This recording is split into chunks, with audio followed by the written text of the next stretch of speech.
Então eu estava pensando no Império Romano como qualquer um faz. Os caras pensam no Império Romano pelo menos uma vez por dia. E metade da população está confusa se é verdade ou não. Mas pensando mais seriamente sobre as guerras acontecendo no mundo hoje. E como você sabe, a guerra e a conquista militar têm sido uma grande parte da sociedade e cultura romana.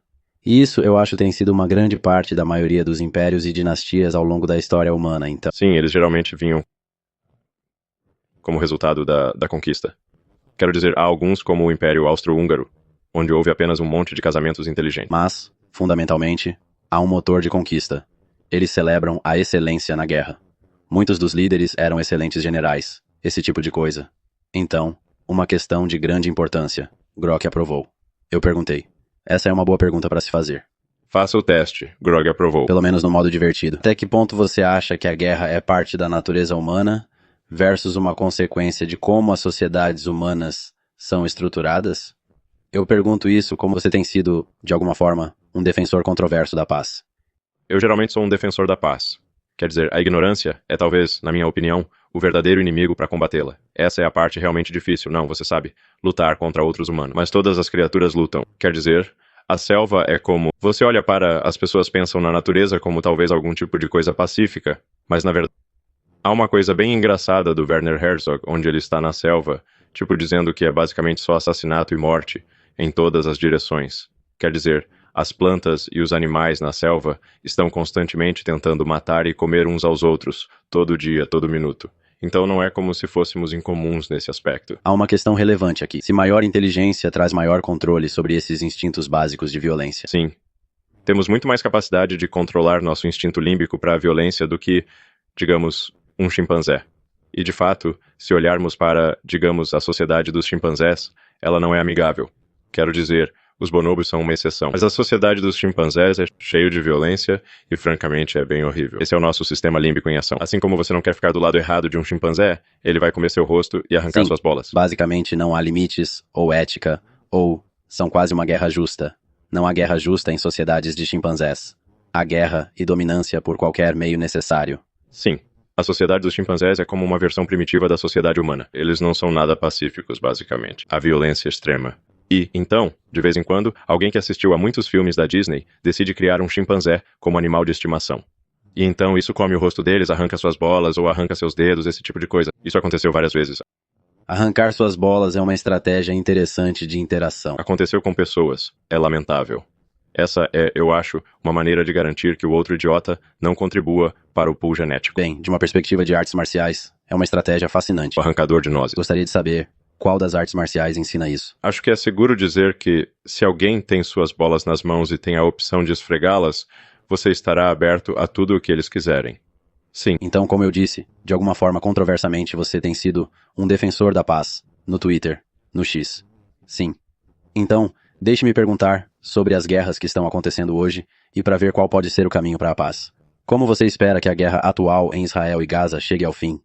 Que caminho você vê que pode minimizar o sofrimento humano a longo prazo nessa parte do mundo? Bem, eu acho que essa parte do mundo é definitivamente como se você procurasse, não há uma resposta fácil no dicionário, será como a imagem do Oriente Médio, em Israel especialmente. Então, não há uma resposta fácil.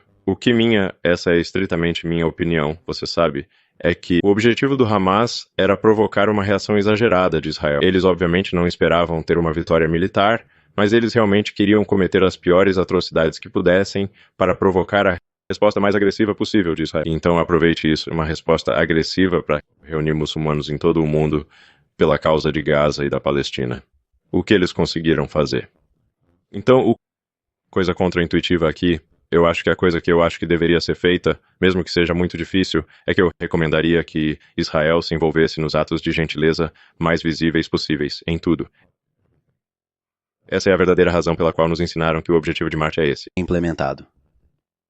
Não é exatamente dar a outra face, porque eu acho que eu acho que é apropriado que Israel encontre os membros do Hamas e, você sabe, ou matá-los ou prendê-los. Tipo, alguma coisa tem que ser feita, porque senão eles vão continuar vindo.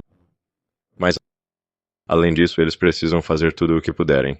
Há algumas conversas sobre estabelecer, por exemplo, um hospital móvel. Eu recomendaria fazer isso, só para garantir que haja comida, água e necessidades médicas. E simplesmente ser exagerado e muito transparente. Então as pessoas não podem dizer que é um truque. Tipo, colocar uma webcam na coisa, sabe? 24 horas por dia, 7 dias por semana. Pratique atos de gentileza. Sim, atos conspícuos de gentileza que são inequívocos, significando que não podem ser de alguma forma.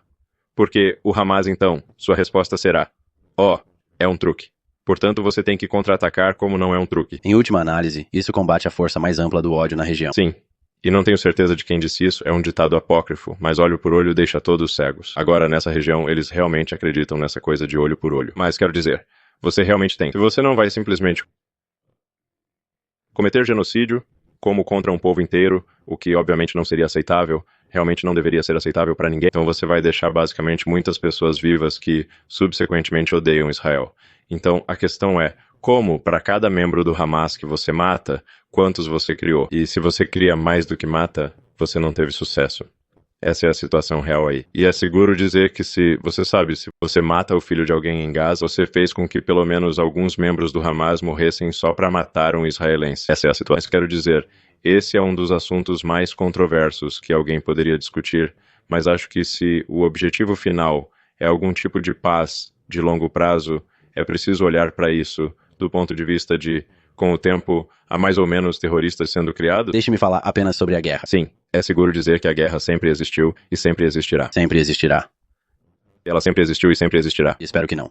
Você acha que sempre será? Sempre haverá guerra. É uma questão de quanta guerra haverá e há uma espécie de escopo e escala da guerra. Mas imaginar que não haveria nenhuma guerra no futuro, acho que seria um resultado muito improvável. Sim, você falou sobre a série cultural, tem guerra até lá.